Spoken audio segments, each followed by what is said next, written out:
Boa tarde a todos, sejam bem-vindos a mais um IEP Talk. Em nome da diretoria do nosso presidente Horácio, agradecemos a entrada de todos os engenheiros que estarão acompanhando esse importante tema a respeito de energias renováveis e eficiência energética, que será proferida pelo mestre e doutor professor Christian Strobel. Temos aqui na nossa live o professor Strobel, que será o palestrante, o nosso coordenador da Câmara Técnica de Mecânica, o Giancarlo Fedalto, e o nosso diretor adjunto, o Fernando Jansen. Então, gostaria então que o Fedalto pudesse apresentar o nosso palestrante. Boa tarde a todos. Nosso palestrante hoje, Christian Strobel, ele é mestre e doutor. Ele tem muita experiência em questão de termodinâmica, ar-condicionado, deixa eu ver que é uma quantidade muito grande, mecânica dos fluidos, transferência de calor, máquinas de fluxo, máquinas de combustão, motores de combustão interna e externa. E hoje ele é responsável pelo laboratório de ciências térmicas e coordenador do curso de pós-graduação em energias renováveis e eficiência energética da INSTA, no SPR. Então, Christian, muito obrigado pela sua presença. Obrigado vocês aí pela oportunidade. Passa a palavra a vocês. Tá, joia. Vamos explicar, professor Christian, um pouquinho antes, vamos explicar para todo mundo que nós começamos às 17, nós vamos terminar entre 18 e 15, no máximo, depois com perguntas no final abertas para todo mundo. Usando ali o QIA, que é onde são as perguntas, por favor, todos que estejam nessa live, façam suas perguntas diretamente no QIA, né, que é Question and Asks, no sentido de, no final do evento, nós faremos a moderação dessas perguntas diretamente para o professor Christian. Ok? Obrigado a todos. Seja bem-vindo, professor Christian. Obrigado aí pela oportunidade aí, concedida aí pelo Instituto de Engenharia do Paraná.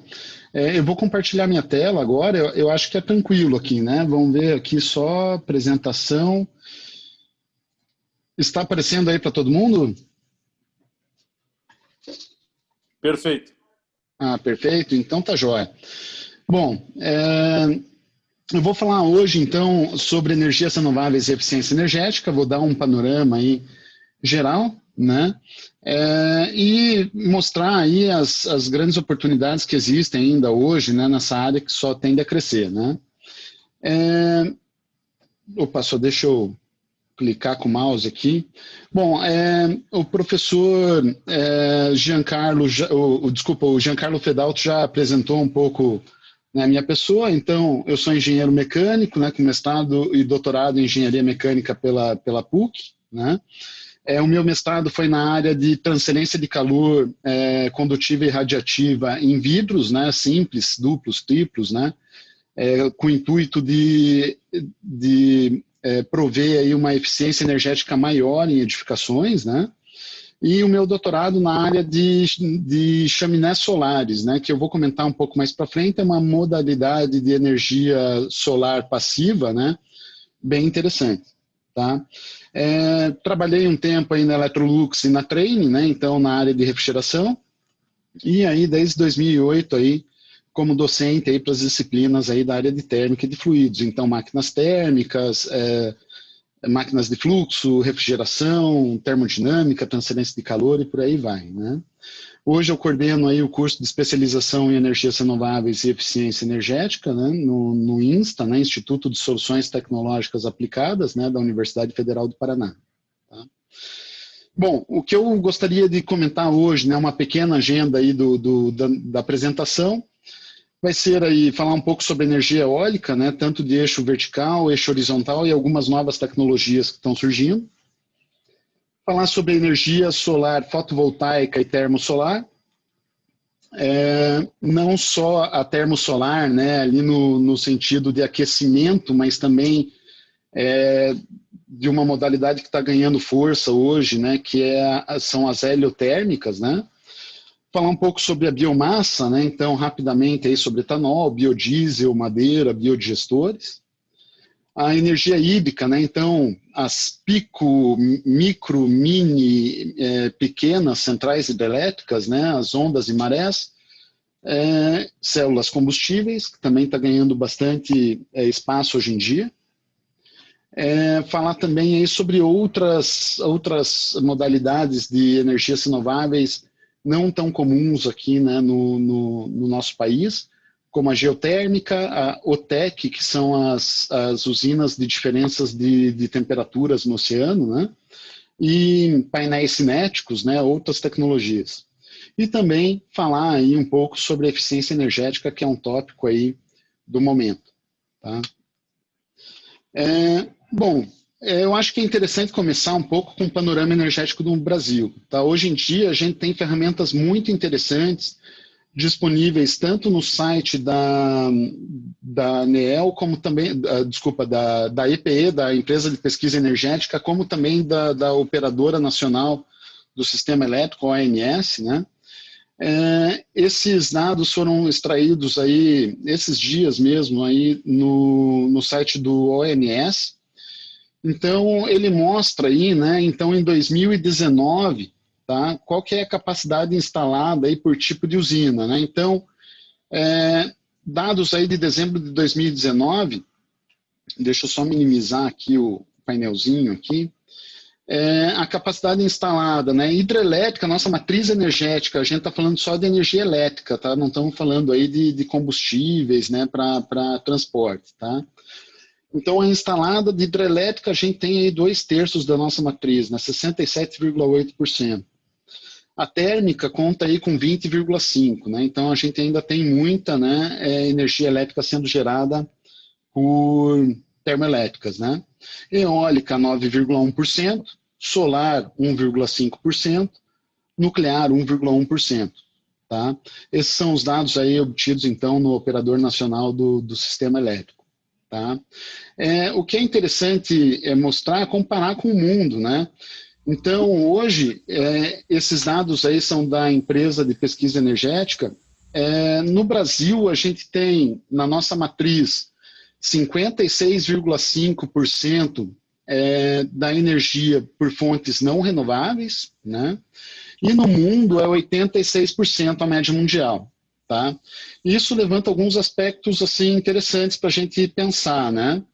A nossa matriz renovável é fortemente apoiada aí na energia hídrica, né? Então, a gente tem uma bacia hidrográfica bem favorável para a geração de energia através de hidrelétricas. Tá? Os aspectos positivos é que demanda pouca utilização de termoelétricas, tá? Apesar de que, né, mesmo sendo renovável, ela tem um impacto significativo no meio ambiente, né, por alagar aí regiões verdes, né? Mas os aspectos negativos que eu vejo nisso, né, é que o desenvolvimento e o investimento em novas tecnologias renováveis ele ficou atrasado em relação a outros países, né? Então, outros países, como não têm essa bacia hidrográfica favorável, eles tiveram que correr atrás, né, de novas tecnologias e investir nelas, né? Hoje, há pouco tempo atrás, que o Brasil começou, então, a investir mais nas energias renováveis. Tá?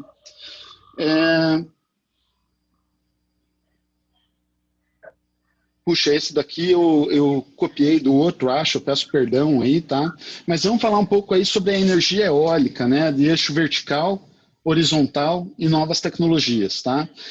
Aqui nessa imagem a gente consegue ver aqui, né, o mais comum quando a gente fala em energia eólica, né, que seria de eixo horizontal, tá?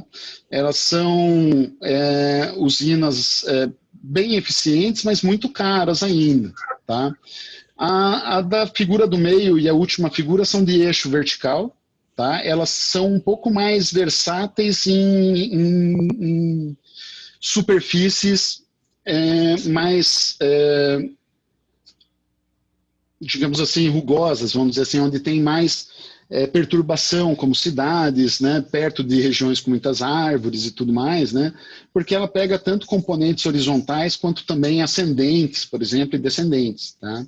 Ela é um pouco menos eficiente do que a de eixo horizontal, né, mas é uma alternativa muito boa nessas regiões. Né. Aqui do lado eu coloquei um mapa aí, né, um atlas eólico aí do Brasil, né, então a gente vê aqui, né, o Nordeste aqui com uma grande densidade, vamos dizer assim, de ventos, né, com uma velocidade interessante, e aqui no sul, né, na região aqui do Chuí, né, então, nessa costa do Rio Grande do Sul quase que inteira, também muito propícia para a energia eólica. Tá? Bom, o que eu estava comentando, né, da questão da perturbação da superfície, né, aqui a gente pode ver numa cidade grande, por exemplo, né, então no centro de uma cidade, a gente pega aqui para 10 metros por segundo de velocidade livre do vento, a gente tem lá 500 metros de altura que a gente vai ter essa velocidade aí não perturbada, né? Abaixo disso a gente começa a sentir os efeitos, então, do não escorregamento, né, lá que a gente viu na mecânica dos fluidos, né, perturbando esse escoamento aqui até chegar, né, lá para baixo. Conforme a gente vai se afastando, vai para um bairro onde você tem aí uma zona residencial de menos andares e tudo mais, a gente já percebe que essa velocidade máxima do vento, né, de 10 metros por segundo nesse caso aqui, né, ela já baixa aí de 500 para 400 metros, né, já melhora bastante. Então, nesses dois casos aqui, normalmente é utilizado aí, com um aproveitamento melhor, vamos dizer assim, a energia eólica de eixo vertical. E aqui, né, já numa região costeira, por exemplo, né, onde você, ou com um campo bem aberto, né, a gente tem aí um perfil de velocidades bem mais proveitoso para a energia eólica de eixo horizontal. Tá? E também, né, por que não offshore, né, quando a gente está, então, afastado da costa, né, lá em mar aberto mesmo, né, você instalar lá, você tem, então, um aproveitamento melhor ainda. Tá? E aqui um pouco da evolução, né, dessas turbinas eólicas, né, então lá do século XIX, né, e vindo até os dias atuais aqui, né, 2015, né, a gente tinha aí uma deixa horizontal aí de 9 megawatts com uma altura, vamos dizer assim, até o centro, né, em torno aí de 150 metros mais ou menos, 160 metros. Atualmente a maior turbina eólica instalada, né, é a Haliade X né, de 12 megawatts, tá? Custou o empreendimento essa turbina aí de 400 milhões de dólares, tá? É uma turbina da GE e tem uma altura de 260 metros, tá? E um rotor de 220 metros, né? Então, a altura até o centro aí, em torno aí de, vamos pegar aqui 40, né? 40 mais 110, 150 metros aí até o centro, né? Então a gente não chegou nessa daqui ainda, né? A gente está aqui um pouquinho acima aí, né? Dessa aí de 2015, tá? Ela gera aí 67 gigawatt-hora por ano, tá? É uma baita de uma turbina, tá? Como que funciona, né? A turbina eólica, né? Então só para dar um overview rápido, né? A gente fala um pouco, né, de mecânica dos fluidos, né? Então é interessante entender como que funciona, né? Por que ela tem esse formato todo torcido, por exemplo, né? Então a velocidade do vento, ela atinge, né, por igual, vamos dizer assim, o vento está vindo ali, né, uniformemente atacando aí toda essa pá, e essa pá ela tem o perfil de uma asa de avião, né? Então a gente sabe ali que por Bernoulli, né, e outros efeitos, que na parte de cima eu vou ter uma pressão mais baixa, na parte de baixo, onde a velocidade é menor, vamos dizer assim, eu vou ter uma pressão maior. Essa diferença de pressão faz com que a pá se mova, né, causando o giro, então, desse conjunto. Quando a gente gira esse conjunto, reparem que o ar que está em volta vai ganhar uma nova componente, que é da velocidade tangencial dessas pás. Né? E eu vou ter uma velocidade relativa. Só que essa velocidade tangencial aqui da pá, ela vai aumentando conforme aumenta o raio. né, como dá para ver nessa figura aqui. Por isso que a pá ela é torcida, para ela ter um melhor aproveitamento, então, desse campo. Ela começa com uma velocidade relativa aqui na base num sentido, e ela termina em outro sentido. Então, aí você torce, né, toda essa pá para obter aí o melhor rendimento, né? A tecnologia não é só essa, né? Vejam que existem muitos acidentes por conta de uma velocidade angular, né? Uma velocidade rotacional muito grande. Em vendavais, por exemplo, ou em épocas onde o vento é muito intenso. Então, existe aqui na base dessa pá um motor de passo, onde você, com aqueles anemômetros, né, que medem a velocidade do vento, elas giram para você provocar um stall, né, um descolamento dessas linhas de corrente aí do ar na pá, para você perder velocidade, né, para você proteger aí o seu investimento, obviamente, né. Também, pelo fato do vento não ser sempre constante, né, dentro da nacelle você tem uma caixa, então, de transmissão, né, automática, onde você está sempre mandando para o gerador, tentando, pelo menos ao máximo, né, mandar uma velocidade angular constante para o gerador. Tá? E aqui um gráfico aqui da eficiência, né? Esse daqui é o limite de Betz, que a gente chama, de um gerador eólico. Tá? Ele vai ter uma máxima eficiência de 59,3%. Tá? Ela nunca vai ser de 100% porque a gente não consegue com ela tirar toda a energia cinética do vento, né? A gente sabe que pela conservação da massa, né, eu tenho um fluxo de massa entrando, esse fluxo de massa tem que sair, né? Então eu não consigo frear totalmente o vento, né? Então, mas um melhor aproveitamento, por exemplo, é como se fosse um rendimento de Carnot, vamos dizer assim, dela, né? Mas como não é uma máquina térmica, né? E foi Betz aí que chegou nesse valor, né? A gente chama aí de limite de Betz. Tá? É uma eficiência máxima que a gente poderia ter. Bom, outras tecnologias que existem e que são bem promissoras. Tá? Então, existe a Kite Power Systems, né, que você consegue extrair a energia eólica através de... É o mesmo sistema daquele kitesurf, né, daquele esporte que o pessoal fica lá, né, como se fosse um paraglide, vamos dizer assim, né, e você... tem um motor aqui e você issa, né? Então é como se fosse uma pipa mesmo, né? A hora que o vento está levando isso daí para cima, ele está gerando potência, você segura, ele começa a cair, no que ele começa a cair, o motor puxa novamente, então ele tem um gasto de potência também, né? Para puxar de volta, e libera, a hora que o vento começa a fazer mais força, ele libera, então ele libera mais energia do que ele consome para puxar, tá? Ele é bem interessante no quesito de custo, tá? Então, ele tem um custo muito menor do que essas grandes geradores eólicos, né? E se, no caso de um vendaval ou alguma coisa assim, arrebentar uma corda, um cabo, alguma coisa, né? A tua perda, né, vai ser muito menor, né? O teu prejuízo vai ser muito menor. Existe um outro tipo que é o Bladeless Wind Turbine, tá? Então, ele não tem partes móveis, tá? Ele é um cone, né? Como nessa figura do meio aqui, ele é um cone, e o vento vai passando por ele, e nessa imagem colorida aqui de dinâmica dos fluidos computacional, a gente consegue ver os turbilhões gerados. Esses turbilhões fazem com que esse eixo ali, né, que está ali em cima, né, ele fique oscilando. E essa oscilação é então convertida em energia elétrica através de um gerador específico. Tá? É uma forma bem interessante, só que ainda tá, eles têm um problema na questão da potência gerada. Tá?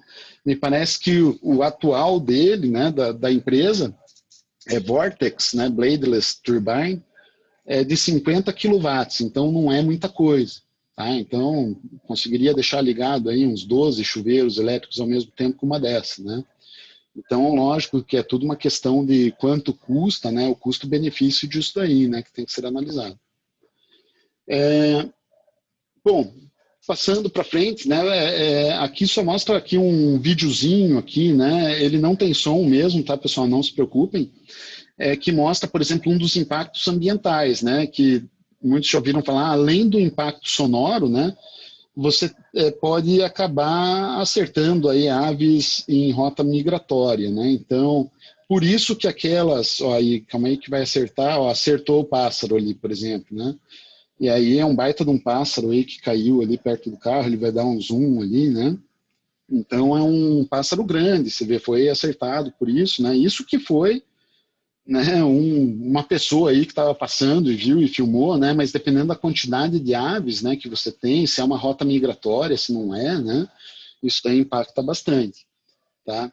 Então, às vezes, até o offshore, aqueles que são colocados aí fora da costa, longe da costa, né, são alternativas bem interessantes, porque aí você pode estudar a rota de aves migratórias e instalar em lugares aí mais propícios. Tá? Deixa eu só ver aqui, aí, vantagens, né? As vantagens da eólica convencional, tá? Então, eles têm uma alta eficiência, né, uma alta vida útil. E as desvantagens, né? O relevo e a região geográfica deve ser favorável, né? Não adianta você colocar sei lá, numa região de uma Serra do Mar, por exemplo, que está toda protegida, né? Que de repente não venta muito, né? Aí você vai estar perdendo um pouco de dinheiro, né? Ou muito dinheiro. Então, o impacto ambiental, né? Tem a questão de poluição sonora e essa questão das aves, né? Não é sazonal, então, desculpa, é sazonal, tá? Mil perdões, tá? A desvantagem é que é sazonal, então, tem horas que não está ventando, tem horas que está ventando, e aí você não tem esse controle, né? Lógico que, né, você pode, com bases históricas, né, prever o quanto que você vai estar gerando de energia, tá? Tem um alto custo ainda, né? E a manutenção constante, né? Então, puxa, isso daí lá dentro, né? Às vezes as usinas, tem usina que pega fogo ali, por quê? Porque toda a parte de eletrônica de potência lá está vibrando. E aí, né, e está vibrando naquela frequência que não é constante. Às vezes está girando rápido, às vezes não, e aquilo gera uma vibração grande que pode estar, então, requer uma manutenção constante. E também requer aí uma velocidade de shut-off, né, para proteger aí o teu empreendimento. Bom, falar um pouco aí da fotovoltaica, né? A fotovoltaica tem muita gente interessada hoje na fotovoltaica por algumas vantagens que eu vou comentar um pouco mais, um pouco adiante, mas principalmente aí por conta do custo que caiu muito, né? Apesar do dólar hoje ter disparado, né? Mas a China aí, né, ela começou a produzir muito, isso daí barateou bastante, né, o preço, né, mas tem essa questão da eficiência, né, então a fotovoltaica ela tem uma eficiência máxima em torno de 18% para as comerciais, tá? Dificilmente vocês vão encontrar alguma com uma eficiência maior do que essa, e para as aeroespaciais em torno de 23%, é muito mais caras, tá? Como que funciona, né? Cada célula fotovoltaica aí, ela gera uma tensão em torno aí de 0,5 volt, tá? Independente do tamanho. Eu posso ter uma célula grande ou uma célula pequena, ela vai estar gerando aí em torno de 0,5 volt por célula. A corrente elétrica, sim, né? Ela tem aí uma geração em torno de 30 mA por centímetro quadrado, né? Até 40 mA por centímetro quadrado. Então, uma célula aí, né, de 15 centímetros por 8 centímetros vai gerar em torno aí de 1,8 watts, tá? É muito pouco, tá? Vai gerar aí em torno de 3,6 amperes e 0,5 volt, né, que é a tensão de cada célula. Então, aí vem o painel, né? O painel você faz uma associação em série, né, para aumentar aí a tensão, né? E depois, em paralelo, para você ir aumentando a corrente, né? De várias células. Tá? O sistema é composto aí por um painel com esse arranjo em série paralelo, né? Armazenadores ou baterias, isso é opcional, né? Então, para ligações off-grid, quando você quer ficar totalmente independente da rede elétrica, né? Um controlador de carga, um inversor de frequência e os suportes, condutores, né? Quadro de conexão, né? Esses suportes e tudo mais são coisas que às vezes as pessoas não pensam muito, né? E aí é um papel muito bom aí para engenheiro civil, né? porque às vezes você precisa ver se a estrutura da tua casa, se a estrutura do teu galpão, por exemplo, ele vai aguentar o peso desses painéis e se existe, né, uma solução, vamos dizer assim, para isso. Tá? Aqui um exemplo, tá? Às vezes a gente pega agora eu vou tentar falar um pouco da desvantagem, né? Às vezes a gente é atraído aí, tá, por alguns catálogos, né? E esses catálogos dizem, né? Puxa, máxima eficiência de 15,6%, né? 200 watts aí, potência máxima, né, de saída, né? E a gente esquece de ler as letras miúdas, tá? Então, aqui deve estar muito pequeno para vocês, tá? Mas aparece ali, né, os valores embaixo aqui, ó, para as condições STC, Standard, né? Então, ele precisa, para ele gerar 200 watts e para ele ter 15,6% de máxima eficiência, ele tem que receber 1.000 watts por metro quadrado e a temperatura da célula tem que estar a 25 graus Celsius, tá? E isso daí é uma coisa que é padrão de laboratório, por quê? Porque não tem como mensurar para várias latitudes e para várias regiões diferentes, né? Então, o sul, por exemplo, né? Mesmo que tenha a mesma radiação de alguma cidade lá no norte, por exemplo, a temperatura ambiente é diferente, a temperatura da célula vai ser diferente. Tá? Então, aqui ó, tem um dado bem interessante desse painel, por exemplo, que é o coeficiente de potência máxima. Né? Ele perde menos 0,4% para cada grau Celsius que fica acima dessa condição de laboratório de 25 graus Celsius. E um painel fotovoltaico, quando fica exposto ao sol, ele esquenta, obviamente, e ele só vai gerar exposto ao sol. Então, é uma coisa que, assim, quanto mais quente ficar o painel, menor vai ser a eficiência dele. Tá? Então, por exemplo, aqui eu fiz uma simulação rápida aqui para Curitiba desse mesmo painel, tá? E utilizando aqui, né, você vê, ao invés de 1.000 watts por metro quadrado, aqui em Curitiba a gente tem, puxa, acabei não colocando aqui, mas é em torno aí de 450 watts por metro quadrado. Isso a máxima radiação, tá? Então, vejam como é diferente, né? A gente pega no catálogo lá para uma situação a 1.000 watts por metro quadrado e aqui a gente está 450, né? Parece que é um pouco enganação, mas não tem como o fabricante fazer diferente, porque ele não sabe onde vai ser instalado isso daí, tá? Então, o certo é o quê? A gente se relembrar lá das aulinhas, né, de transferência de calor e massa, por exemplo, né? Ver qual que é a temperatura que vai atingir o painel, né? Então, aqui eu fiz uma figurinha básica aqui, né? Puxa, vai chegar a radiação, a superfície de cima do vidro vai absorver um pouquinho de radiação, mas daí vai transmitir um pouco para a placa, né? Parte dessa radiação aí é perdida por convecção na parte de cima, por radiação de ondas longas, né, na parte de cima, por convecção e por radiação de ondas longas na parte de baixo, né? Com esse balanço aí a gente consegue fazer um cálculo de, qual que é a temperatura que chega esse painel? Nesse caso aqui em Curitiba, tá? Eu vi ali que chegou a 31 graus Celsius. 39 graus Celsius praticamente, tá? Então, aquela eficiência máxima de 15,6% era para o painel a 25. Né? O painel não está mais a 25, está a 39. Né? Então, a gente tem uma queda de eficiência, não foi uma queda tão grande nesse caso, de 15,6 foi para 15,8. Né? Então, caiu aí um pouco menos de 1%. Tá? Mas isso daí é muito fácil das pessoas superestimarem, né? Ah, não, você vai precisar de 10 painéis, por exemplo. Às vezes você não precisa de 10, você precisa de 12, de 14, né? De mais painéis devido aí a essa influência. Tá? Aí vocês podem até se perguntar, pô, professor, mas como que eles testam essa questão do 1.000 watts por metro quadrado e 25 graus Celsius, como que eles testam, né? O painel ele responde rapidamente, né? Nos instrumentos de medição. Então, eles vão fornecendo flashes de luz com luzes que imitam o espectro solar, né? Então, dão flashes ali de 3 segundos, tira o flash. Então, ali eles já medem lá, é 200 watts a placa, né? Nessas condições. E aí vai, para não dar tempo do painel ficar aquecido, né?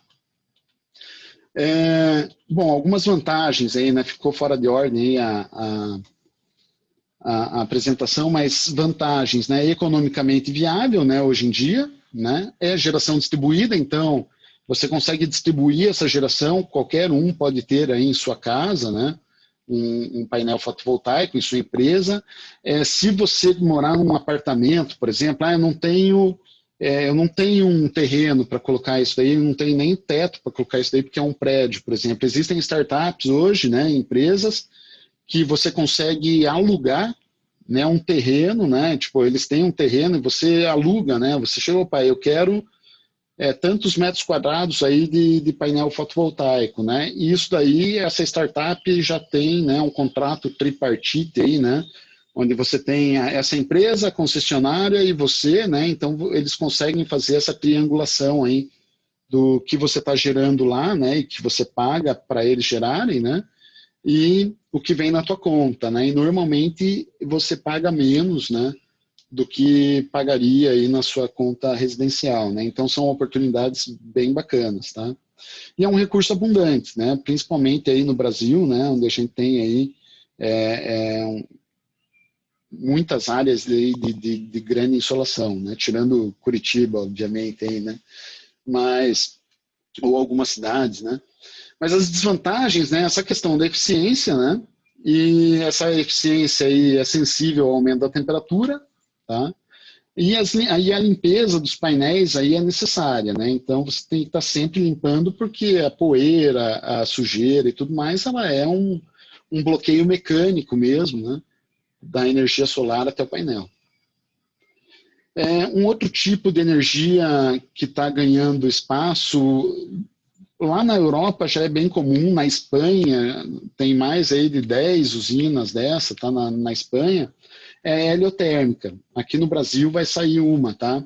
Mas a heliotérmica, como que ela funciona? São espelhos, tá? Que tem heliostatos que vão mudando a angulação de cada espelho desse para estar focado sempre no alto de uma torre. Então, esse alto dessa torre recebe uma quantidade muito grande de radiação e aquece um fluido salínico que fica aí a uma temperatura de 500 a 600 graus Celsius e são armazenados em tanques bem isolados que ficam, ali dá para ver dois, né, na base dessa torre. E o que é interessante disso, né, é que esse fluido aquecido, ele então vai gerar vapor num circuito secundário, né, gera vapor num ciclo que a gente chama de Rankine, que é um ciclo de geração de potência a vapor, onde você consegue eficiências muito maiores, tá? Eficiências aí na casa dos 40% a 45%. Tá? Outra coisa bem interessante anoiteceu, você continua gerando energia, porque você está com esse fluido com alto calor específico armazenado, né? E armazenado num tanque, né? Então, até 3 dias nublados e 3 noites você consegue geração de potência, né? E conforme a demanda, né? Aqui está mais ou menos aqui a explicação, né, do que eu estava falando. Os raios são refletidos para o alto da torre. Essa torre armazena, então, esse fluido. E a gente tem aí, então, num ciclo secundário, aí, né, esse fluido circulando e gerando vapor, que manda aí para uma turbina a vapor e gera energia elétrica, tá? A eficiência é a mesma do Rankine, aí, então, dependendo do teu ciclo, né, que você colocar aí, em torno de 45%, até 45% aí é possível, tá? Armazenamento de energia para até 3 dias nublados, né, e 3 noites, como eu comentei. E no Brasil aí está em andamento uma usina desse tipo aí em Petrolina, em Pernambuco, tá? Outro tipo de termosolar, né, de energia termosolar que eu comentei é de chaminés solares, né? Esse foi o foco aí do meu trabalho de doutorado. E o que é, né? Da mesma forma que o vento, e eu não comentei isso aí com vocês antes, né? O vento é causado por causa de um aquecimento desigual da superfície terrestre, tá? Dessa forma aqui você também consegue criar vento, mas de uma maneira controlada, né? Você consegue criar um escoamento de ar de uma maneira controlada.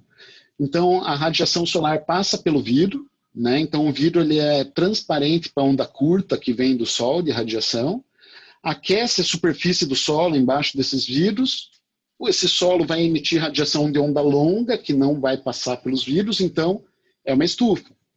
O ar aquecido, ele é encaminhado, então, para a base de uma chaminé, e a chaminé, pela diferença de pressão que eu tenho lá em cima e aqui embaixo, ele vai escoar. Tá? Então, ele vai estar sempre puxando o ar aqui das beiradas até o centro, sendo aquecido e promovendo um escoamento de ar constante durante o aquecimento, obviamente. Né? Existem aqui alguns projetos aqui para a Austrália, né, mais futurísticos, mas que não estão implementados ainda. E a razão por não ter muito disso e não ser implementado é a baixa eficiência. Tá? A gente consegue aí uma eficiência máxima aí de uns 5%. Tá? O próprio Carnot, né, se a gente for usar a expressão de Carnot, né, qual que é a temperatura da fonte quente, qual que é a temperatura da fonte fria, se a gente fosse fazer isso daí, daria já uma eficiência pequena, mesmo a de Carnot, né? Porque o ar aquecido aqui, ele não passa aí dos 45 graus, 50 graus, tá? Então, isso com a temperatura ambiente é 20, então a gente vai ter uma eficiência de Carnot baixa e a eficiência real mais baixa ainda, né? Então, mas ele tem um baixo custo de operação, tá? Porém um alto custo de construção, né? Engenheiro civil deve ver uma chaminé aí de 200, 250 metros, deve se arrepiar um pouco, né, para construir isso daí, né? E também a questão do custo, né? Porque, puxa, a gente está falando de vidro, não está falando de qualquer material, né? Tem que ser um vidro, um material que seja opaco para radiação de onda longa, tá? Não adianta aí a gente ficar colocando também qualquer acrílico, qualquer plástico, que muitas vezes aí isso daí não vai funcionar.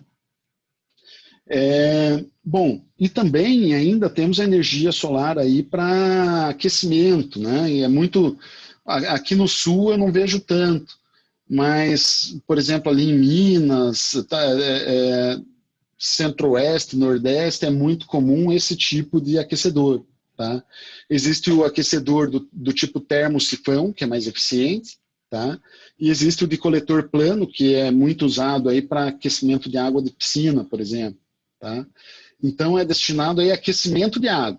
Tá? Você quer água quente, né, para você não precisar gastar energia ou muita energia, né, com chuveiro, ou para água quente para cozinha ou alguma aplicação, esse é o melhor tipo aí que tem. Tá? Chega aí com uma eficiência acima dos 70%, tá? Então há um aproveitamento muito bom da energia. Tá? Bom, pulando um pouco de tópico, né, vamos falar um pouquinho da biomassa, né, então do etanol, biodiesel, né, o Brasil aí é um grande produtor aí, né, de etanol e de biodiesel, até por causa, né, dessa questão aí do tamanho do nosso país, né, e das condições favoráveis, né, ao plantio, e madeiras e biodigestores, tá? Então é amplamente utilizada no Brasil, né, no sentido aí do etanol e do metano, né, que seria o biogás, o biometano, né? A biodigestão promove aí, né, a questão do saneamento básico e bens econômicos, então a gente já começa a ver até no noticiário alguns aterros e lixões que já conseguem gerar energia, né, gerar o biogás, né, em suas instalações, tá, aproveitando aí o potencial energético que antes ia para a atmosfera, né.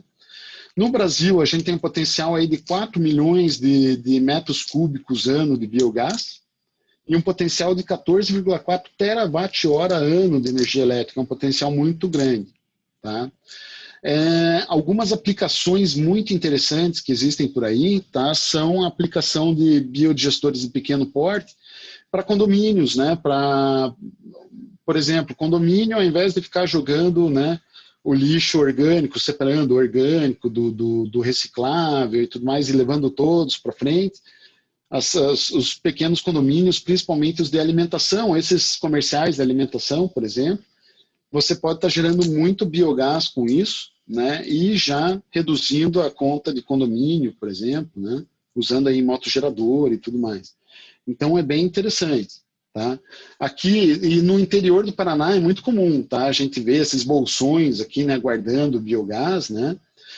Só que na área rural, né, onde a gente vê muito isso, o pessoal usa mais para abastecer a frota, tá? Então eles convertem a sua frota para gás, né? E aí usam como gás veicular, né? Porque a energia elétrica para eles já é mais barata, né? Já é mais em conta.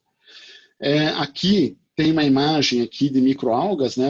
Vou estar comentando um pouquinho mais agora, né? Então, o NP10, né? O Núcleo de Pesquisa e Desenvolvimento de Energia Autossustentável na Federal, é comandado ali, né, pelo professor André Belim Mariano, ali, o professor José Viriato Vargas. Eles têm esses reatores que produzem microalgas, tá?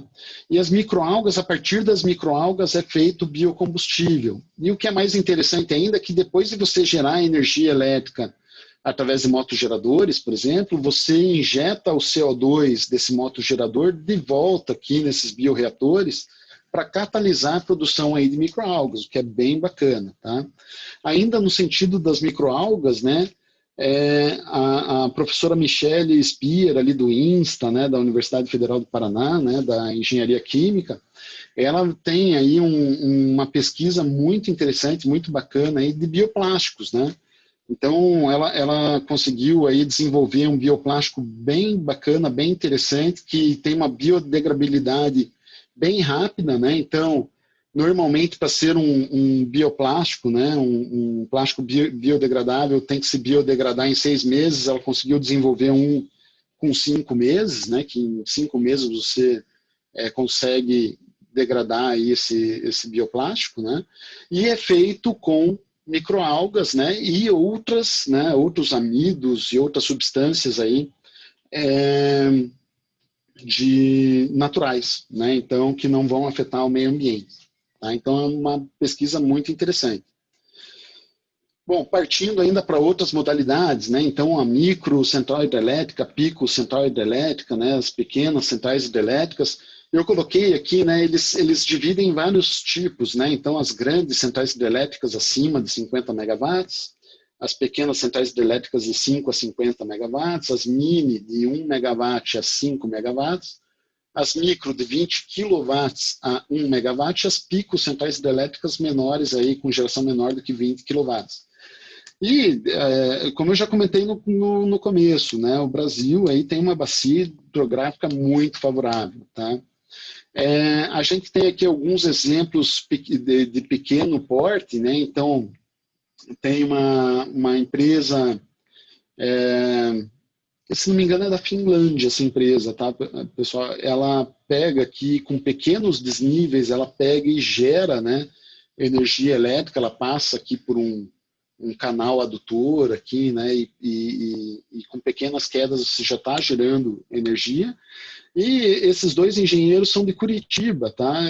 Infelizmente, eu esqueci de pegar o nome deles, tá? Mas eles desenvolveram aí uma micro central hidrelétrica aí, para uso, assim, rural, mas, assim, propriedades com pequenos desníveis aí, você já está gerando energia aí para alimentar aí a sua propriedade, por exemplo. Tá? Então, a vantagem que é um recurso abundante, né? As desvantagens aí é a geração não distribuída, né? Também tem a questão sazonal, né? Que eu coloquei como não sazonal, peço perdão de volta, mas tem a questão da sazonalidade, né? Eu preciso aí ter um volume de água, né? Então, por exemplo, agora tem muitas propriedades que estão aí com pouca água, né? Mesmo na zona rural, tá? Requer um relevo favorável e a área inundada, né? Quanto maior for a tua central hidrelétrica, maior a área inundada, maior aí a poluição, tá? Energia hídrica também das ondas e marés, né? Essa é interessante, né? Porque é muito abundante, tá? As energias das ondas e marés, 0,2% dessa energia poderia atender aí toda a demanda terrestre, tá, pessoal, de energia. As desvantagens é custo, a orografia, né? Ou seja, o relevo dessa parte da Bahia, vamos dizer assim, onde você vai estar instalando isso daí, né? E a transmissão. Essas duas de baixo aqui são das ondas, tá? Então, existem outros tipos de tecnologia, tá? Mas essa daqui é instalada lá em Pecém, tem 2 flutuadores já funcionando, eles ficam subindo e descendo e pressurizando a água num sistema hiperbárico aqui, né, um acumulador de pressão, e manda para uma roda Pelton, né, esse jato de água pressurizado, gerando energia elétrica. Tá? Essa daqui fica na França. Na França, lá tem regiões onde você consegue 13 metros de diferença entre maré alta e maré baixa. Tá? Essa das marés aqui você precisa ter no mínimo 5 metros de diferença entre maré alta e maré baixa. Então funciona represando a água, represa a água e deixa a maré subir. Maré subiu, libera as comportas, fica gerando energia até tentar equalizar isso daí, né? Equalizou, fecha as comportas, deixa a maré baixar, né? E aí libera a parte aí que você armazenou. E aqui, né, a energia também o pessoal coloca também como das marés, tá? Mas seria como das correntes marítimas, né? Então, ela é o mesmo funcionamento, o mesmo princípio de funcionamento da usina eólica, tá? Só que com uma massa específica da água aí de 850 vezes maior, né, do que a do ar. Então, aí você consegue gerar mais energia, você não precisa ter pás muito grandes, né? Mas também tem que tomar o cuidado aí, obviamente, com manutenção, né, e também com impacto ambiental. Tá? Diferente das ondas, que a das ondas aí tem um impacto ambiental muito menor. Tá? Em Portugal tem outros tipos também que eles usam, que são de flutuadores, que você deixa fora da costa mesmo, e são vários flutuadores que ficam um do lado do outro e oscilando de maneira diferente um do outro, né, e também pressurizando água. Tá? As células combustíveis, como eu comentei, eu coloquei aí, classifiquei aí como energia hídrica, né, porque acaba formando, né, você coloca hidrogênio e daí você reage ele com oxigênio, né, e gera água como, né, como produto, né, mas também eletricidade. Bem dizer, zero emissão, né? Isso vamos dizer assim, no funcionamento, né? Existe, obviamente, emissão para você construir uma célula combustível, obviamente. Produz apenas água, né? Então é versátil e tem alta eficiência. E você consegue armazenar o excedente de energia, por exemplo, né? Que é um tópico que eu vou comentar um pouquinho mais para frente aí, né? Através da eletrólise, né? A desvantagem é o custo e o armazenamento de hidrogênio. A gente sabe, né, que o hidrogênio ele causa vários problemas. Se colocar ele num tanque de aço, por exemplo, você vai gerar fragilização por hidrogênio nesse aço. Né? A molécula do hidrogênio é tão pequena que ela vai lá e ela começa a se infiltrar aí no aço. Tá? Bom, a geotérmica, né? A geotérmica é a energia liberada por geysers, né? Então, aqui no Brasil tem muito pouco dessa, né, de lençóis aquecidos. A gente tem alguns lugares que tem águas termais e tudo mais, mas é muito pouco. Eu, pelo menos, não vi falar de nenhuma usina desse tipo aqui no Brasil, tá? Mas existem regiões onde você tem aí uma crosta terrestre bem aquecida, né, e a uma profundidade não muito grande. Aí você consegue injetar água, gerar vapor e passar isso daí por um ciclo Rankine. Tá? A OTEC, que eu comentei com vocês, né, então, conversão de energia térmica oceânica, né, ele é um ciclo Rankine também. Tá? Ele vai pegar aqui, por exemplo, uma temperatura de 5 graus lá embaixo e uma temperatura de 25 graus lá em cima, né, na superfície. Com essa diferença de temperatura, já é suficiente para você fazer a amônia, por exemplo, evaporar, né, e passar por uma turbina a vapor e condensar essa amônia com a água fria que vem lá de uma água mais profunda. Tá? E fazer o ciclo aí está sempre aí se repetindo. Tá? Possui uma eficiência baixa também, tá? Em torno de 2 a 4%. Tá? Não significa que a eficiência baixa seja uma coisa ruim, tá? Tudo vai depender aí do custo-benefício. Tá? Às vezes, poxa, você tem esse potencial aí, né, de gerar potência. Se o teu investimento não for muito grande, por que não? Né? E os painéis cinéticos, né? Seria aí a última, acho que, categoria de energia que eu queria comentar com vocês, né? Que em alguns lugares o pessoal já está testando e tudo mais, né? me parece que a maior desvantagem ainda é o custo, tá? Mas com o impacto das pessoas andando ou de carros passando, né, você consegue estar gerando aí, através aí de um elemento piezoelétrico, você está gerando energia, tá? É uma energia amplamente disponível, a gente sabe que vibrações existem em tudo, né? Então, pode ser aliada à arquitetura, né? Como nesse caso aqui, né? Essa passarela aqui onde tem as moças andando aqui, né? E o pessoal aqui instalando antes aqui, né? E tem a questão de manutenção também, né? Então, requer aí uma atenção sempre, até porque você está sempre gerando com base aí em impacto, né? O armazenamento de energia, né, que seria, acho que, falando de energia ainda, é um tópico aí muito interessante, tá? Por quê? Porque eu costumo dizer até que é um tópico do futuro, tá? A energia eólica, por exemplo, puxa, digamos que está lá 3 dias ventando sem parar a uma velocidade constante. Pode acontecer, mas a tua demanda não é constante, tá? Então, a hidrelétrica, por exemplo, tudo bem que a hidrelétrica você vai lá, fecha a comporta, né? Opa, não, vamos armazenar e tal. Você consegue armazenar energia na própria hidrelétrica, tá? Mas, por exemplo, a eólica, a solar, por exemplo, puxa, às vezes você tem um monte de painel e você está gerando mais do que você está consumindo. Num sábado, num domingo, por exemplo, a empresa fechou e está lá gerando. Puxa, e aí?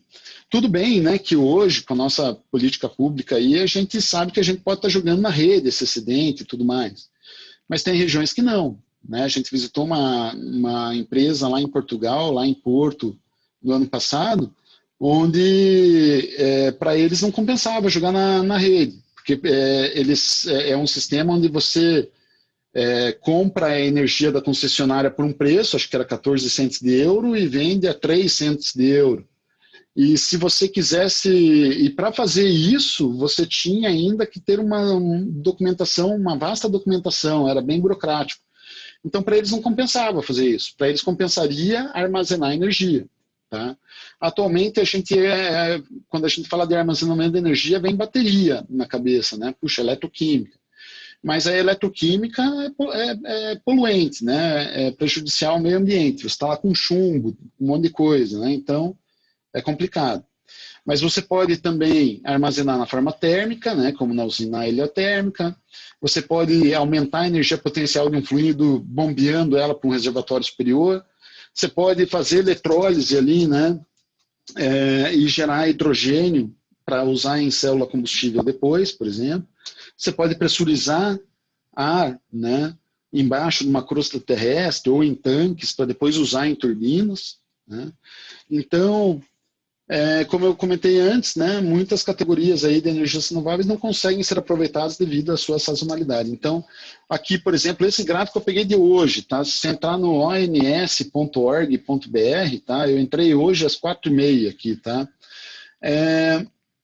Você vai ver esse gráfico aqui, ó. Isso aqui é a demanda de energia, ó. Então, à meia-noite de ontem, né, estava ali um pouco abaixo de 70 mil megawatts, tá? Foi caindo, obviamente, né? Até às 6 da manhã eu tive o menor consumo, depois começa a aumentar o consumo, né? Opa, chega meio-dia, cai um pouco o consumo, né? Depois voltou a aumentar, aqui, ó, 16 horas começou a cair agora de volta, né? Então, talvez aí esse gráfico aqui feche com uma queda, não sei, tá? Isso daí vai depender, de repente, por causa da iluminação pública, iluminação de casa, o pessoal indo para casa e tudo mais, pode ser que volte a aumentar, tá? Eu até não cheguei a ver um completo, talvez mais tarde eu entre para dar uma olhadinha, até pegar um gráfico mais atualizado aqui com mais horas, né? Mas quem quiser ver em tempo real, é só acessar aí o site do ONS aí que vocês conseguem. Mas aí que tá, né? Às vezes eu estou lá gerando, digamos, guardadas as proporções, porque isso aqui é do Brasil inteiro, né? Mas digamos que eu estou gerando 70 mil contínuo. Puxa, e aí, né? E esse espaço aqui laranja, abaixo de 70 mil, né? Que não está achurado. Puxa, eu estou jogando fora. Né? Se é eólica, por exemplo, se é solar. Né? Tudo bem que nesse horário não teria solar, mas vocês entenderam, né? Eu estaria jogando fora. O ideal seria eu armazenar essa energia para eu estar usando ela aqui, ó, por exemplo. Né? Então, isso para uma empresa, para uma residência, para... Né? Então é um tópico aí do futuro, tá, pessoal? E a eficiência energética, por fim, tá? A gente está quase acabando, tá, pessoal? Não esquentem, hein? Mais uns 2, 3 slides aí a gente termina. Mas a eficiência energética, tá, é um termo que está na moda, tá? Então eu acho interessante, sim, tomar muito cuidado quando alguém tentar te vender aí soluções milagrosas, tá, de eficiência energética, porque tá mais do que trocar a lâmpada e trocar equipamento por equipamentos novos e tudo mais, tá? Por quê? Porque trocar lâmpada e trocar equipamento por equipamento mais eficiente é bom, bom, claro que é bom, mas isso daí impacta muito pouco na tua conta de luz, tá? Agora, por exemplo, uma indústria, ela normalmente cresce de maneira orgânica, né? Às vezes você tem um compressor de ar, por exemplo. E aí, puxa, veio um cliente e pediu mais produtos para você produzir e tudo mais, e a tua produção está acelerada e você precisa de mais ar comprimido, por exemplo. O que você faz? Você vai reprojetar, você vai vender aquele, comprar um novo? Não, o cara quer para amanhã esses produtos. Você vai lá e compra mais um. Você deixa 2 compressores funcionando, 3. Às vezes aumentou a tua carga térmica, aumentou por conta de algum equipamento, você vai lá e coloca outro ar-condicionado funcionando junto, né? Então, muitas vezes, principalmente em indústrias, o crescimento é orgânico e não controlável, né? Então você acaba tendo um gasto muito grande de energia e você não sabe para onde está indo isso daí, né? E você acaba repassando esse custo para o cliente normalmente, tá? Mas uma eficiência energética, vamos dizer assim, ele requer o estudo de transferência de calor e massa, por exemplo, então, e arquitetura, né? Então, reparem que a gente está falando de algo já que remete à multidisciplinaridade, né? Então, assim, puxa, eu sou engenheiro mecânico, sou. Mas o engenheiro mecânico não vai conseguir calcular tudo isso daí, o engenheiro civil sozinho também não, o engenheiro eletricista também não, o engenheiro químico ali para, né, o de alimentos para biomassa, biodigestores, biogás, né? Vejam que está tudo ligado hoje em dia, tá? Então, por exemplo, até a arquitetura, né? Então, lajes verdes, por exemplo, né? Eu fiz um estudo de caso esses dias de lajes verdes, ele reduz bastante o consumo, né? Eu tive um trabalho aí do Fabrício Canuto e do Carlos Chinasso, né? De 2 aí, um arquiteto e engenheiro, né? E que estão fazendo a pós com a gente lá. E eles fizeram aí um estudo aí da refrigeração passiva, né? Opa, vamos usar uma parede verde. E a parede verde é bem interessante, né? Porque tem tipos de folhagens que crescem, né? De trepadeiras, por exemplo, crescem numa parede que elas perdem as folhas no outono e no inverno e ganham folhas grandes, por exemplo, bem verdes, por exemplo, na primavera e no verão. Então, olha só que bacana, no outono e no inverno você deixa a radiação passar porque não tem folha. Quando chega a primavera e verão que você quer blindar um pouco mais a entrada do calor, opa, ela funciona aí como um bloqueador desse calor, né? Então, olha só que bacana, e você tem um ganho aí, eu não vou me lembrar agora direito, mas aí em torno de 30% aí de ganho, tá, de economia de climatização do ambiente, tá? Num estudo de caso que eles fizeram lá numa construção aí que eles estavam analisando, tá?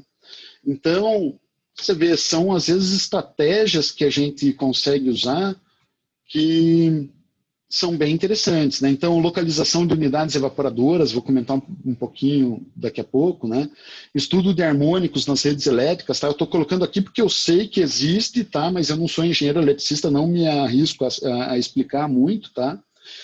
O isolamento adequado de equipamentos que estão gerando calor no ambiente, tá? Alguns casos interessantes, né? Então, insuflamento de ar em ambientes com alto pé direito.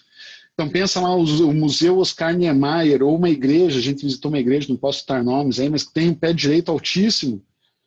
E a gente vê algumas coisas interessantes. Por exemplo, no Museu Oscar Niemeyer, a gente já sabe que o insuflamento de ar frio é por baixo e a coleta de ar quente por cima, o que é perfeito, tá? Tem que ser assim. Mas a gente já visitou uma igreja, por exemplo, onde o insuflamento de ar ficava em cima, de ar frio, e coletava o retorno, né? Coletava ar quente embaixo. Então, é uma coisa um pouco sem sentido, porque o ar quente está subindo, o ar frio está descendo, ok? Só que eles trocam calor, né? Cruzando ali, né? as correntes, né? Então, isso afeta drasticamente a eficiência energética. Ou, por exemplo, ilhas de calor em antecâmaras, né, no descarregamento de alimentos em câmaras refrigeradas, né? Então, aqui eu fiz só um desenhinho explicativo aqui, né? Mas às vezes você tem uma doca aqui, né? 3 caminhões param para descarregar alimento numa câmara refrigerada aqui, por exemplo. E essa câmara, por norma, tem que estar ali entre 0 e 5 graus. E aí você vai lá e fala assim, opa, eu vou espalhar igualmente os meus, aqui eu coloquei 7 evaporadores. Só que, de repente, esse evaporador aqui e esse aqui não precisa estar aqui, porque isso aqui está longe da doca, por exemplo. Então, é melhor, por exemplo, eu agrupar esses 7 evaporadores mais para o centro, porque eu tenho as docas mais no centro, né? Então, às vezes, uma análise mais aguçada, até de dinâmica dos fluidos computacional, né, consegue te dar mais precisão e uma eficiência energética maior, né? Então, como eu comentei antes, né, tudo está conectado hoje em dia, né?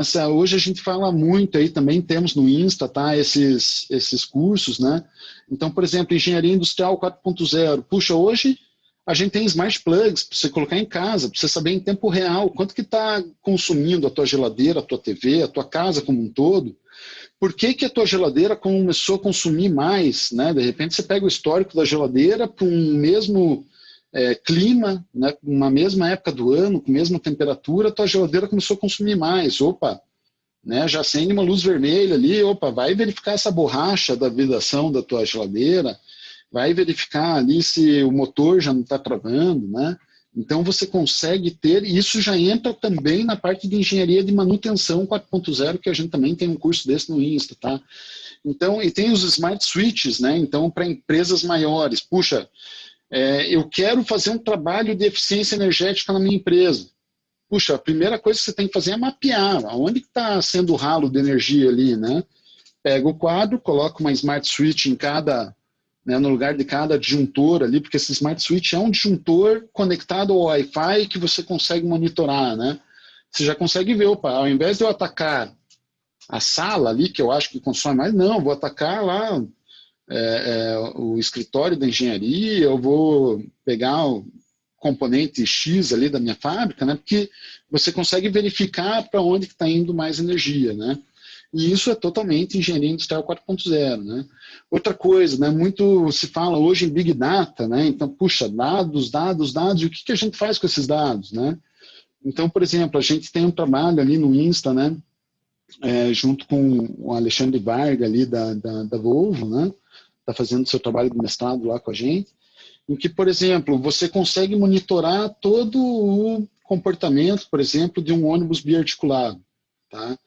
Peso, quantidade de pessoas, peso por eixo, velocidade, inclinação do ônibus, rotação da caixa, e dados a cada tantos milissegundos você tem todos esses dados. E aí, o que você faz com esse Big Data? Puxa, a questão é explorar, tentar achar um algoritmo para você poder fazer, por exemplo, com que o motor trabalhe de forma diferente, com base nesses dados, né, você consegue programar uma inteligência artificial para ele ir se alimentando desses dados e ir se aprimorando, por exemplo, a troca de marcha, e aí vai, né? Hoje em dia também é um prato cheio para a gente essa questão da experimentação tridimensional, né? Então hoje, em poucos minutos você tem uma ideia na cabeça, você joga num SolidWorks ou em algum software, modela o que estava na tua cabeça, né, que é a parte do CAD, né, então desenho assistido por computador, e aí você faz uma engenharia assistida por computador, né, que é, opa, vou fazer um elemento finito, vou ver aí como que se comporta as tensões, ou as temperaturas, o escoamento, e vou ir para o CAM, né, que é a manufatura assistida por computador, né, fazer uma manufatura aditiva, vou lá imprimir em 3D aquela peça e vou testar aquela ideia. E seja para engenharia industrial 4.0, para manutenção, para energias renováveis, para o que for, né? Então, é bem interessante, tá? Bom, pessoal, falar um pouquinho aí, rapidamente, um slide só aí sobre o Insta, né? Então, eu espero que vocês tenham gostado. O Insta é o Instituto de Soluções Tecnológicas Aplicadas aí da Universidade Federal do Paraná. A gente tem alguns cursos já em andamento, aqui estão todos, tá? Então, existe o agronegócio digital, que está começando, o nosso curso de Energias Renováveis e Eficiência Energética, que já está aí indo para a sua 7ª edição, Engenharia Ágil de Projetos, que está começando, Engenharia da Manutenção 4.0, um curso muito bacana, que começou em 2018 também, Engenharia da Qualidade 4.0, indo aí para a sua 2ª edição, Engenharia Industrial 4.0, já indo aí para a 8ª, 9ª edição, né? Um curso muito bem procurado também. A experimentação tridimensional também, para quem gosta de realidade aumentada, manufatura assistida, impressão 3D, CAD, e CAM também é o canal, né? E MBA em Gestão e Engenharia, que está começando agora também. Tá, pessoal? Bom, é isso, tá? Obrigado aí pela participação de todos, espero que tenham gostado. E eu passo a palavra aí para o nosso moderador. Eu vou descompartilhar a tela aqui.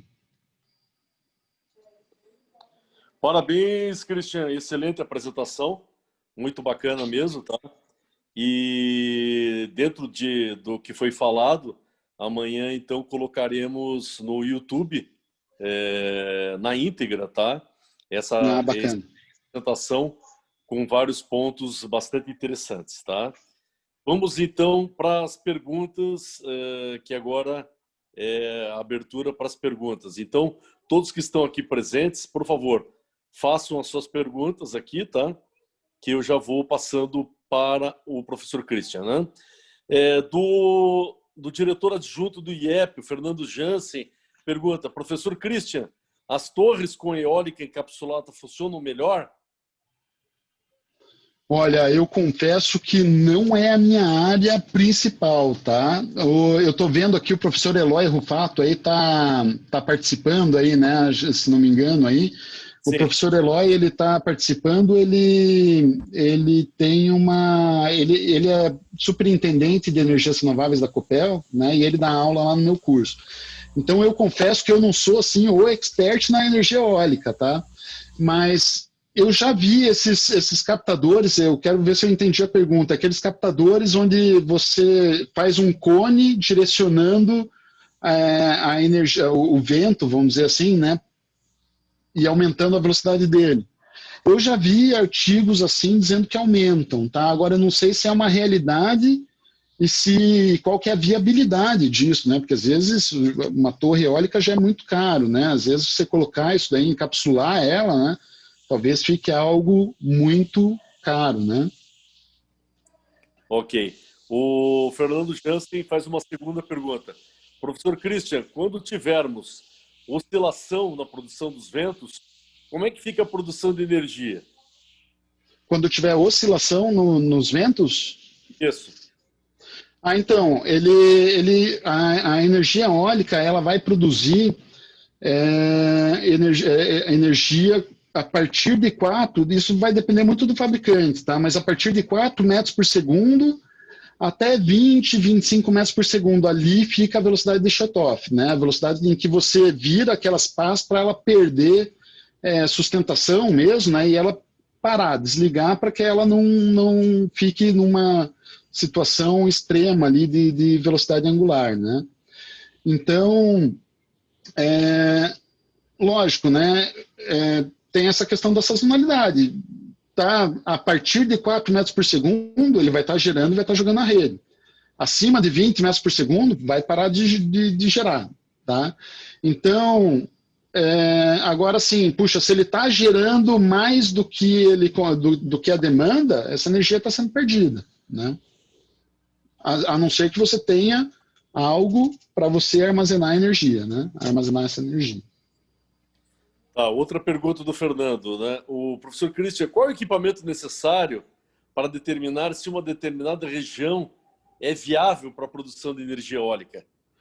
Então, isso daí normalmente são as estações meteorológicas mesmo, elas vão guardando um histórico de velocidade do vento. Né? Essa velocidade do vento é medida por anemômetros, tá? E anemômetros tem de vários tipos, tá? Tem anemômetro de cúpula, tem anemômetro de hélice mesmo, existem tubos de pitot, né? Que também é aquele que é usado ali na aviação, ou em Fórmula 1, ou em embarcações marítimas, né? Para medir a velocidade de um escoamento, né? A diferença do marítimo é só o fluido, tá? Mas o tubo de pitot é o mesmo, né? O tubo de pitot é aquele que vai medir a velocidade do escoamento. E aí você vai traçando um registro histórico daquela região. Porque não adianta também a gente pegar um dia, medir um dia, hoje está ventando, tá bom, puxa, você vai fazer um empreendimento baseado numa medição de um dia? Não, né? Você vai fazer baseado num histórico, né, de alguns anos ali, para você ter segurança no que você está fazendo. Ok. O José Carlos está show de apresentação, parabéns. Michele Rigon Spear, parabéns ao palestrante, alto nível, informações de extrema relevância para a sociedade. O arquiteto Fabrício Canuto pergunta, parabéns ao mestre, obrigado pela citação do meu TCC, estamos à disposição sempre. Sim, sim, muito bom o TCC dele, daquele da parede verde, né? Muito, muito bacana. Uma pergunta da ABMEC agora, perguntando, por que que o sistema de geração de placas de hidrogênio não tem sido uma saída, né, para a propulsão dos motores de combustão interna? Então, o armazenamento de hidrogênio é algo ainda muito complicado, tá? Como eu comentei ali, né, a molécula de hidrogênio ela é muito pequena. E você tem, inclusive, fragilização do aço por causa da penetração do hidrogênio no aço, tá? No próprio aço. O hidrogênio entra dentro da estrutura do aço.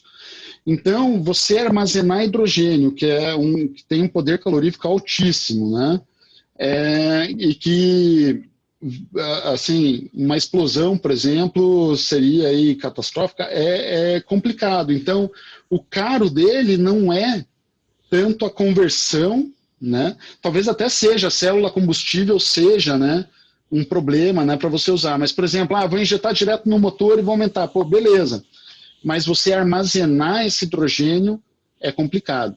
E agora sim, né, eu não sei, não entendi certinho a questão da pergunta, mas eu talvez tenha até interpretado um pouco errado. Mas além dessa questão de se armazenar o hidrogênio, né, que é complicado, se você gerar com teu alternador, vamos pensar assim no carro, né, tua bateria está lá fazendo eletrólise e jogando no motor, por exemplo. Muita gente veio já, tem até vários vídeos no YouTube sobre isso e tudo mais. Ele não é muito interessante, tá? Por quê? Você vai estar fazendo eletrólise, né? Você vai estar fazendo eletrólise com o quê? Com a energia da tua bateria ou com o teu alternador lá que está funcionando e está fazendo eletrólise.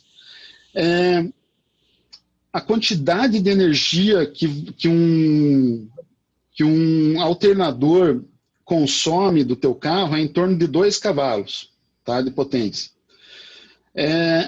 Sabendo que a eficiência de conversão não é de 100%, o máximo que talvez você tenha ali 50%, 70% de eficiência nisso daí, né, converter para hidrogênio para depois jogar no motor, você vai estar gastando...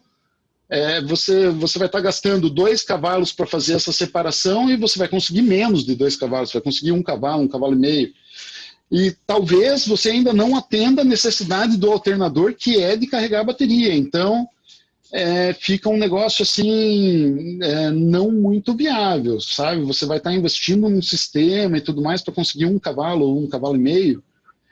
A não ser que, tá, agora pensando de outra maneira, né, você aproveita a energia da descida do carro, por exemplo, o carro está descendo uma ladeira e eu quero aproveitar essa energia que eu estou usando no freio, por exemplo, alguma coisa assim, para usar isso como um gerador para daí poder fazer eletrólise e armazenar esse hidrogênio para usar depois, talvez sim, aí sim. Né? Então são várias frentes que você pode pensar quando você fala em hidrogênio e carro, né? Ok, da ABMEC não sei se respondeu a pergunta. Da ABMEC veio outra pergunta. Professor Christian, como fica a questão da utilização dos motores pneumáticos?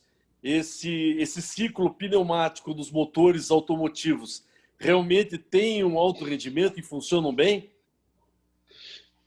Ciclos pneumáticos, eu já ouvi falar desses motores, motor a ar comprimido mesmo, né? Eu já ouvi falar desses motores, mas eu confesso que eu não vi assim, eu nunca cheguei a ver assim com mais afinco como eles funcionam, tá? Mas o que eu tenho percebido é que eles não decolaram muito, tá? Agora eu não sei se é por uma questão de custo ou se é por uma questão de relação peso-potência, né? Eu confesso aí que essa pergunta aí eu não vou saber responder, tá? Na íntegra. Ok. Da BMEG também vem o professor Christian. Como fica no Brasil a utilização da tecnologia maglev? Maglev?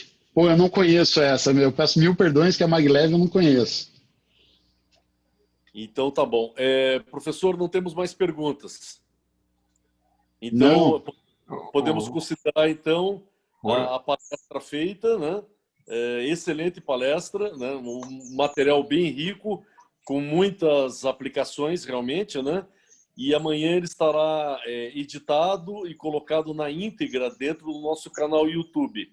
Entrando www.iep.org.br,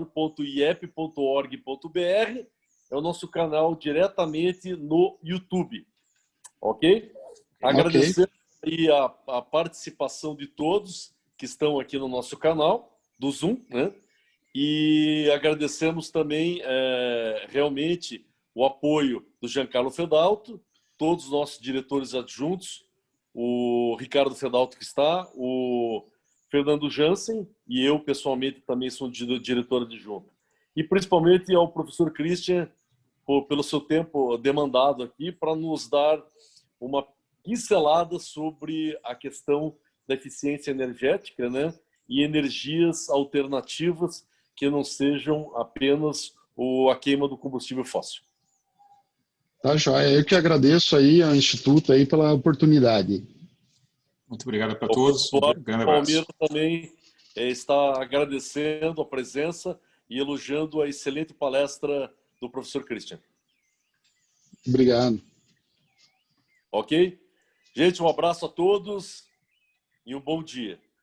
Um abraço, até mais. Um abraço a todos, um bom dia. Boa noite. Até mais.